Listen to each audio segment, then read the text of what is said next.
Have you ever smelled the stinky tofu? Oh God.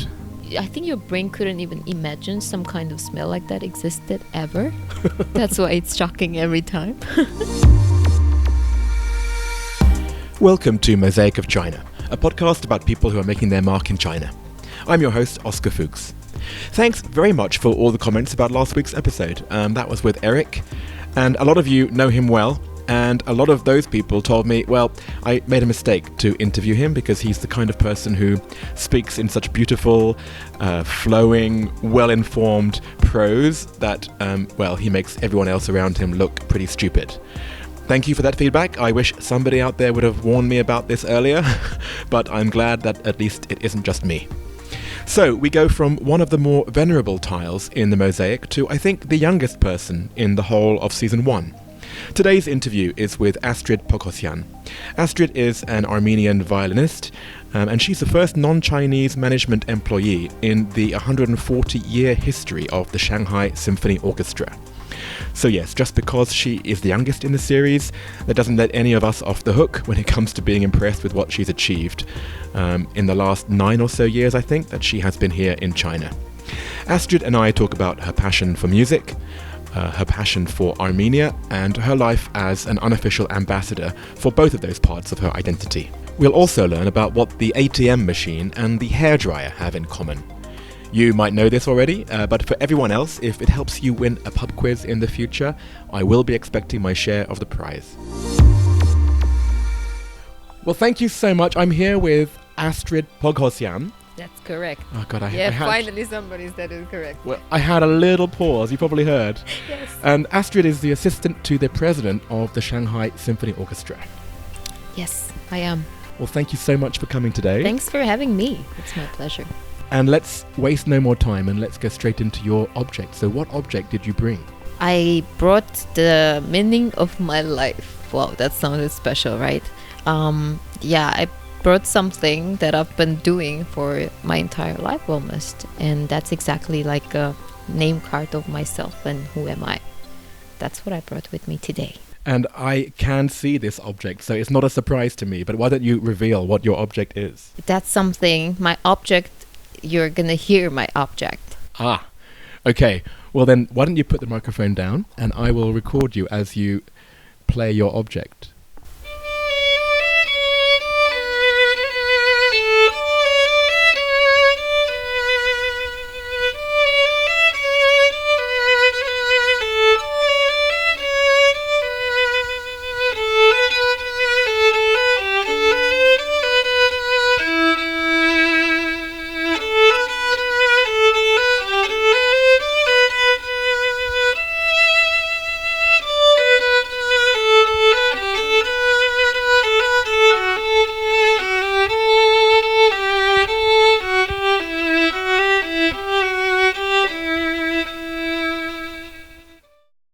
Thank you so much. Thank you. Well, tell me about that piece. Well, I just played Armenian traditional folk songs, and I grew up listening to these songs, including like my mom used to sing it to me when I was a little kid as a lullaby, and then it was basically the first introduction to music to me. And these tunes have been following me through my whole journey, musical and life journey itself. And while I was in China as well, when I was feeling homesick, when I was missing home and my family, I would just play it to myself and sort of as a reminder of my roots and just comforting myself and getting, connection with whatever I had before. Well, thank you again. That was awesome. My pleasure. And so how did you get from Armenia to Shanghai? What's the story in a nutshell? Well, the story started back in 2009 when I graduated my high school, when I was about to graduate my high school, and I applied for a governmental scholarship because I was just turning 16 and my mom wanted me to go somewhere safe. And so I applied for governmental scholarship. But eventually they told me that I was the first musician ever applying for that program. That's why I have to wait until any country will accept me. And I was applying to go to somewhere close to Armenia. That means like somewhere in Europe. But then one day they called me. They say the only country that is accepting musicians is China. And that was the clashing moment of me realizing that I don't know what I'm gonna do, whether I'm gonna take it or just stay in Armenia. Because until then, had you had any connection with China? Well, I remember myself when I was a kid. I used to watch a lot of like Jackie Chan movies, and I was being a girl. It was a rare thing, but for some reason, I really liked him. And also the Disney cartoon Mulan. I remember myself watching it like 5 to 6 times per day because I was never a Cinderella type of girl, even deep in my heart maybe, but I always liked the Mulan character itself. So afterwards, when I came to China, I realized that probably it made some sense back then when I was watching Jackie Chan and Mulan, and probably that was for some reason. And what age were you then when you first came to China? I just turned 16. Wow, so young. Yeah, maybe, yeah. Comparable to now, I was young. Yeah, that's true. And so you went straight into a scholarship for school, right? How did that work? Yes, first when I arrived, because I didn't speak Chinese back then, and then they told me that they will give me 8 months of time to learn the language because all the classes in the Conservatory of Music were in Chinese. So if I wouldn't speak, then I couldn't study. So they gave me 8 months to take the exam for HSK, that's the Chinese language exam. And after that, luckily, I learned Chinese, and then I was able to study here, continue my studies. So let's go back to those days when you were studying here in China. 16 years old, maybe turned 17 after you passed the HSK test. That's true. What were the things that you enjoyed the most, and what were the main challenges back then? The challenge, of course, I think as every foreigner coming to China and not speaking the language is the language, because it was super different. I was myself like already speaking 3 languages. Armenian, Russian, and English. And then I thought probably this is going to be okay. Then I realized that it has nothing to do with any Latin alphabet. And then it was like just whole new world to me. And then everyday studying was super, super hard. That was one of the biggest challenges. But then at the same time, how challenging it was, then the benefit of it and the enjoyable part of it is really learning it. But learning not only the language, but learning the culture itself. For me, language is always as a package for a culture itself. So it was that beautiful period of time of getting to know China itself, the culture, the people and customs, and including the language. And so what did you find out about the Chinese knowledge of Armenia? That was really one of the biggest shocks for me as an Armenian itself, because even though we are a super small country, but our people are very proud nation, and we grew up in I wouldn't call it a bubble, but we grew up in a bubble that we are the center of the world. We created, we invented this thing, hairdryer. We invented ATM, by the way, which is true. And then we think we are the center of the world. And then with that mindset, I came to China. And I remember first person asked me, where are you from? I was proudly saying that I'm from Armenia. And then I was thinking, fireworks and everything, coming. But then a person asked, like, where is it? I mean, like, what do you mean, where is it? It's Armenia. Like, how do you know where is my Armenia? And then I realized that actually he really didn't know. And like him, there were like thousands and millions of people. So that was my first cultural shock, let's say. Luckily, back then I had a tool with me which calls music, which doesn't require any language. So by the time I was learning the Chinese, before learning it, I decided while I'm learning the language itself, to be able to communicate and tell them the story of my country, I can use music to explain my identity, which actually back then perfectly worked. So I used music to introduce my country and my identity to Chinese people. And of course, violin was what you played. What was your first experience learning violin back in Armenia? I remember that because I'm coming from a family that I have 2 sisters, musicians. I was about to say I'm coming from a musician family, but I'm not. It's only my sisters playing it. And my mom always thought that every girl should learn to play an instrument because it makes them more feminine and nice. So as I was the youngest, my first sister was playing piano, and piano was always at home, and I could just go and play whatever I wanted. But with the violin that my second sister was playing, it was always something super sacred. She would never ever let me to touch it, because she was scared that I was gonna break it, obviously. And then so when it came to me, my mom came and asked what I want to play, whether it's like I want to play piano or violin, and I was, without any hesitation, I said, of course I want to play violin, because I never got to touch it because my sister never allowed. So because of her, I chose playing violin. It's not because she was inspiring, it's because she never let me to touch that instrument. Got it. So how did you then become somebody working in the symphony orchestra from being that violin student? What was your second story? Because while I was studying, I realized that, of course, violin is something that belongs to my soul. It is what it is, like, but I always realized that I cannot only just play this. I was always very interested in doing a lot of other stuff, being management, doing some activity, organizing some activities, or doing some other stuff. So when it came to choosing what to do afterwards, I decided maybe I can just try to do something with management. And exactly when I was hesitating at that period, I got this offer from Shanghai Symphony Orchestra to work for them as a part of management, and I decided to give it a try, and I'm glad I did. So tell me about how it's run. What kind of organization is the symphony orchestra? Shanghai Symphony Orchestra is governmentally run institution. It's very different from what's happening in the world, because in the world, different countries, it's usually the orchestras are private.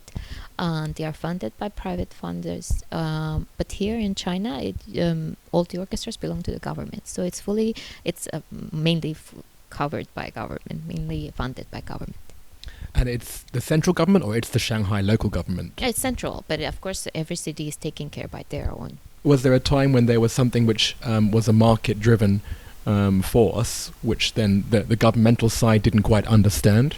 I guess one of the examples can be like if we are having, like, let's say, a world famous conductor or some artist that is coming to Shanghai Symphony Orchestra to play, and of course we know every single artist, they have their own requirements when they come to China or anywhere they go, be it hotel rooms, be it I don't know, preparations. And sometimes the requests they have regarding hotels then can be like, I don't know, presidential suites and stuff that they cost like 25k or 30 per night. Right, because like these are like world-class conductors and world-class musicians. Exactly. Right. Exactly. So, and it's very hard to explain to local side, some local funds, why we need 25k or 30k per night for some certain musicians to stay. Of course. Well, especially because it's public money. So, I mean, Yes. you can see why. Okay, that's a good example. And then do you now get to play at all with the company, or are you now purely management within this organization? Within this organization, I'm now purely as a part of management. Right. And it is very exciting for me to be, because even though the orchestra has 140 years history, and this year it is celebrating, it's one of the oldest in the world and the oldest in Asia, actually. But I'm the first foreigner employee working for the management of the orchestra ever. Wow. So that is really humbling and exciting for me. Yeah. So obviously those Chinese lessons paid off, didn't they?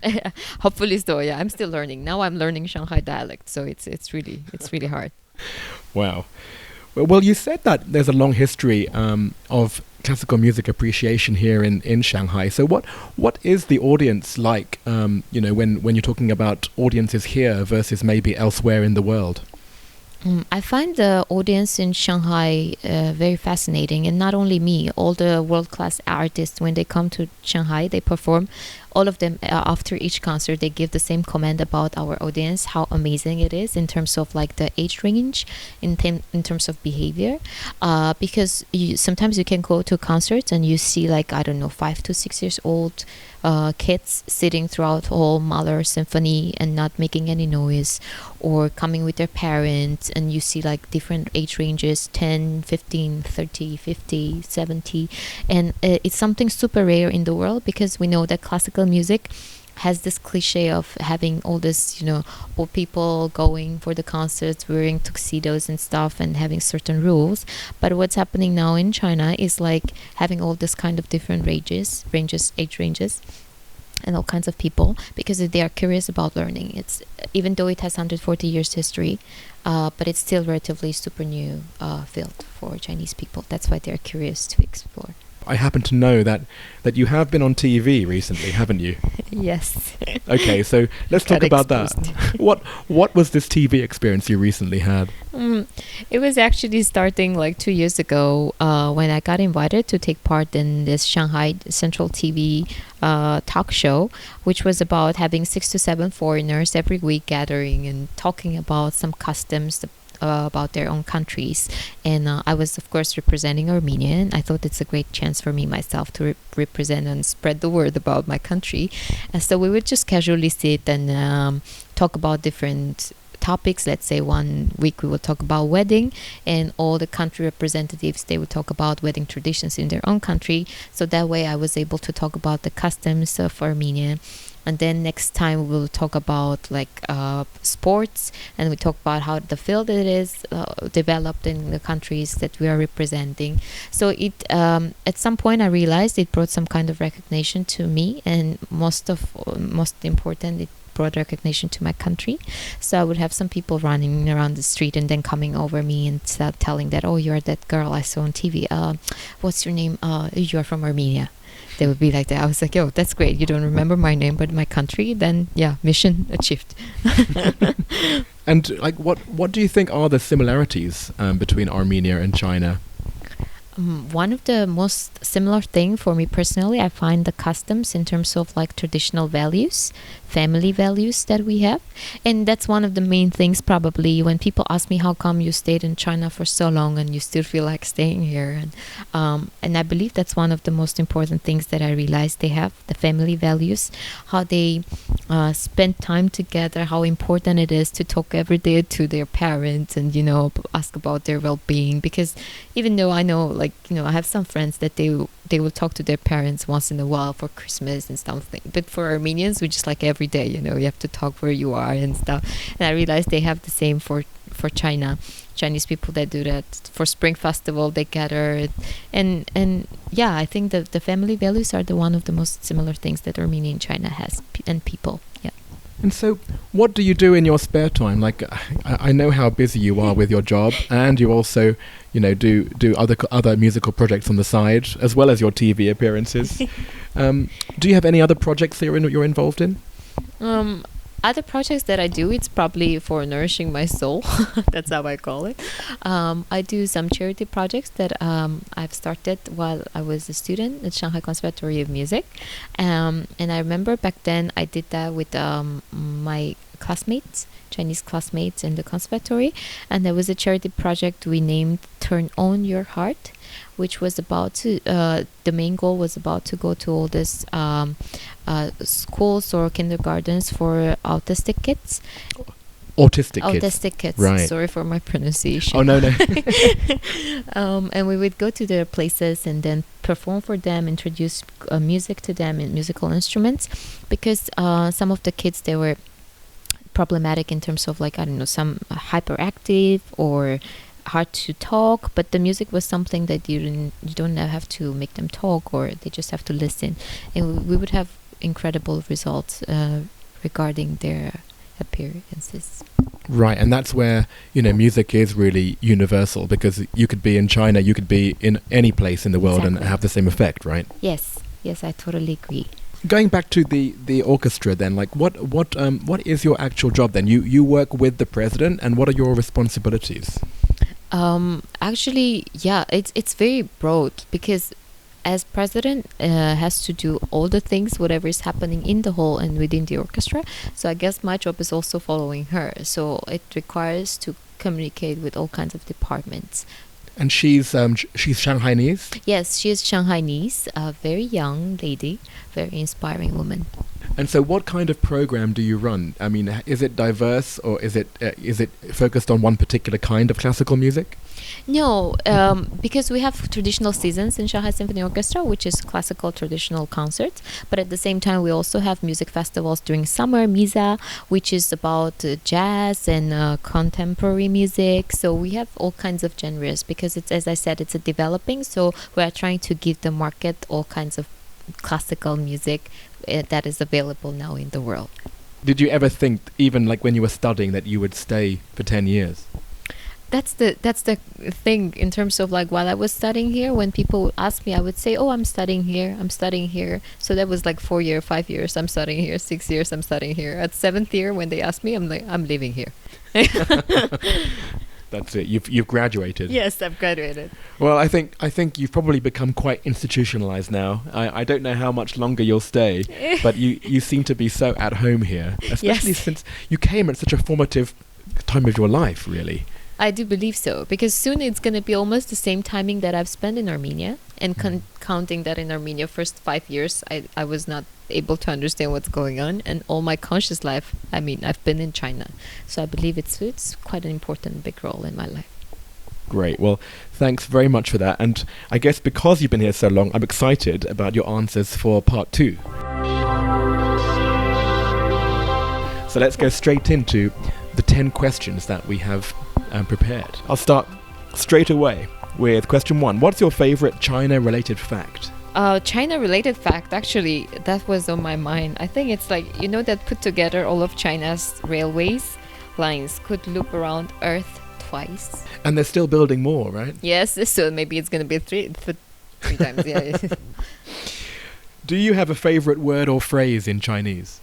Oh yeah, I do. Favorite phrase, it's like 烦死了 when you say it. I think you just it's one of the most frequent things I've saying. I keep saying all the time 烦死了, and people who doesn't know what does that mean, it's very hard to even translate what it is. It's just when you get really frustrated of something, you just keep saying 烦死了. I've only heard 太麻烦了, but I guess 麻烦 is also 烦. It's the same 烦. Yeah. It's annoying. Yeah. Annoying. Well, there you go. Now I'm going to switch now. I'm going to say 烦死了. Yes, please. What's your favorite destination within China? I love Hangzhou city. I like Sihu, and I remember until now, every time when I go there, it's some kind of peaceful emotion I always get there, something unexplainable. And I think it's different when you go to Europe. It's different kind of peace you find in Hangzhou. It's really like those old Chinese times when you read in the books. It's exactly that. So I really love that city. Yeah, I've only been there once, but I went, I think, during one of the crowded, busy seasons. So I'm not well, exactly. But even then, you know, you could find these quiet areas, especially up in the mountains, where you know, I think I felt a little bit about what you're talking about. How many times have you been there? I think 5 to 6, I believe. Nice. And it's so convenient. It's one of those places that actually is only a couple of hours away from Shanghai. Yeah, right? Yeah. If you left China, what would you miss the most, and what would you miss the least? I think the most I would miss is traditional local xiaolongbao. I will miss that very much. And what I wouldn't miss is probably, have you ever smelled the stinky tofu?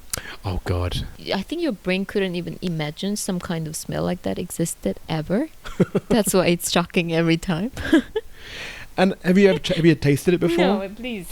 It's actually not as bad as it smells, but that's all Chinese people say that. So you are saying that too. I'm saying it too, but have you ever tried? I've tried it. I've tried it, but I am not used to it. And I've tried lots of smelly foods. I quite like smelly foods. So like blue cheese. So I thought, you know what? One day I will get used to stinky tofu, but it's never happened. Okay. Is there anything that still surprises you about life in China? I think after living in China for 10 years, there is nothing that surprises me anymore. And it's not about only China, it's about the world. What is your favorite place to hang out, to eat, to drink here in Shanghai? I think one of my favorite places for food is Sichuan Citizen restaurant. And it's been, I think, the first Chinese restaurant I've ever even tried in Shanghai, because back then they used to be at Donghu Road, and Shanghai Conservatory of Music was beside. And I've been going there since like 10 years already. And the people there I've been known for 10 years. And I've spent like 5 to 6 my birthdays there with them. So it's just very, very super, like first place to go and take my friends, whoever is visiting here. And then beside that, for drinks, I'm a very terrace person. I really love terraces, and Shanghai gives so much opportunities for that. So just name a terrace with anything open air. Sounds good. But there's only a certain time of the year that really makes sense. Like otherwise, it's freezing cold, or it's boiling hot, or That's the thing about terraces. They always seem like a good idea to me, but I always find a reason to complain. For example, it's too cold and hot and... Exactly. That's true. Maybe that's just my personality, though. What is the best or worst purchase you have made in China?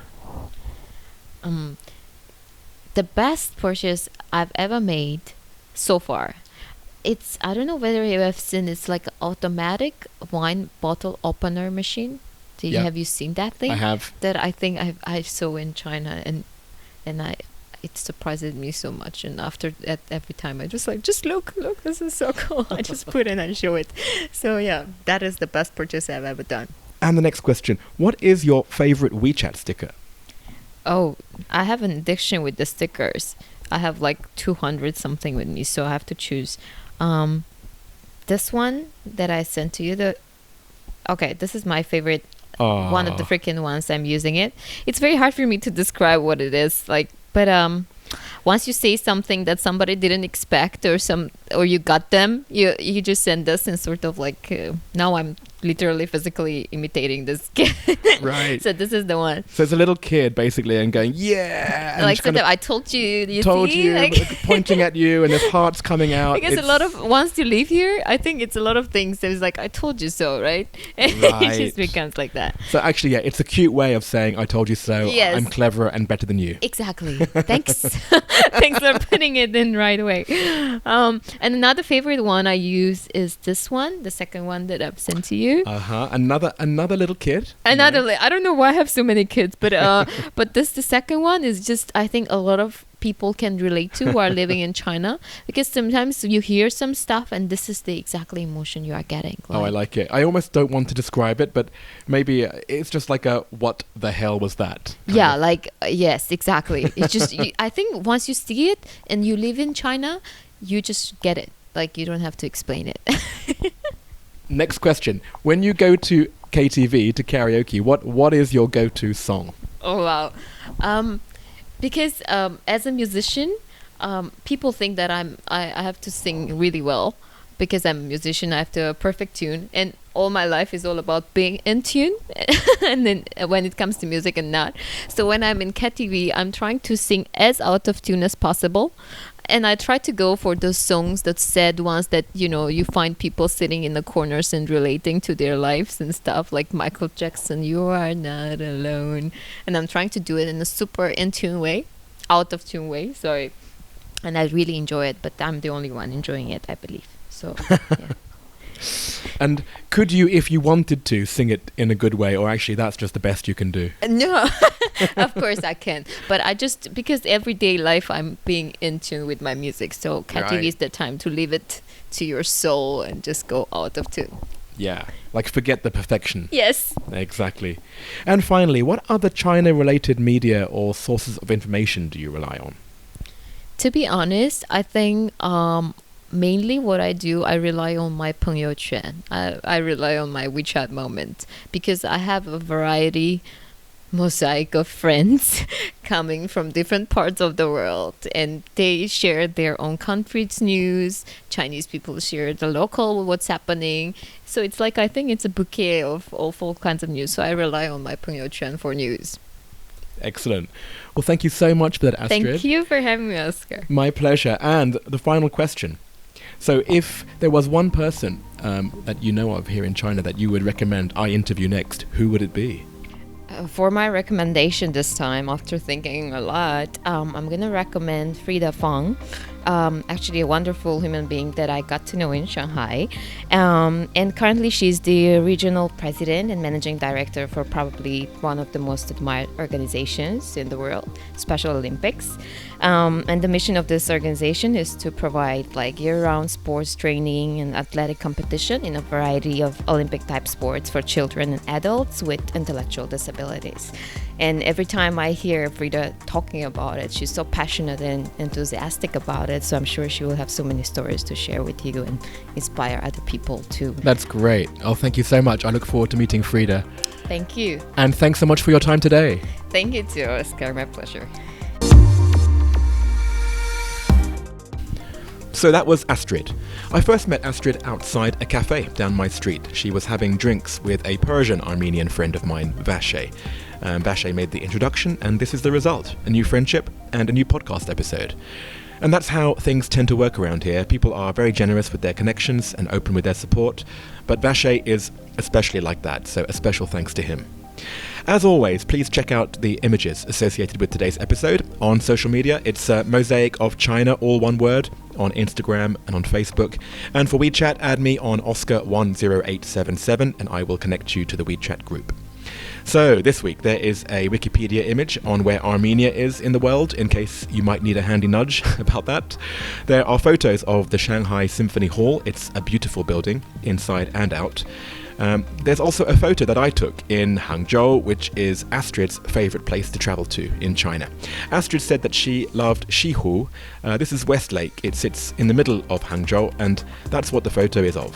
What my photo does not include is the hundreds of Chinese tourists who were just to the left and to the right and behind and on top of where I was standing.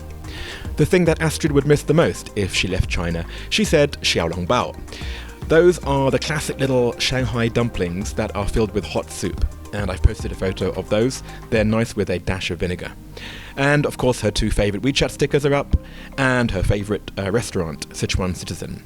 And the final batch of photos are all from her appearance, or rather multiple appearances, on that Chinese TV show. It was called 生活大不同. Astrid mentions the HSK test. That's the name of the Mandarin language proficiency test that is officially recognised here in China. These days, there's a point system for getting work permits, and your HSK test result is part of this equation, alongside, of course, many other factors. Also on the subject of visas, Astrid mentioned to me after the interview that she was in the first batch of graduates who could stay on in China after completing their studies. Before that, you needed to leave the country and then work somewhere else for a couple of years before coming back. So she was able to accept that job at the Shanghai Symphony Orchestra, and in fact her visa application was 001. So at the time she became a big focus of debate on the whole value of allowing young foreigners to stay and to work in Shanghai. So that was part of her life that we didn't cover in the interview, but one thing that I thought was quite interesting. And also another reminder that there you have it, despite being the youngest guest, there's probably still another whole episode's worth of stories we could have covered. Mosaic of China is me, Oscar Fuchs, editing by Milo De Prieto, artwork is by Danny Newell, and China technical support is from Alston Gong. If you like us, please rate and comment on iTunes or wherever you download this podcast. Thank you for listening this far, and see you next week.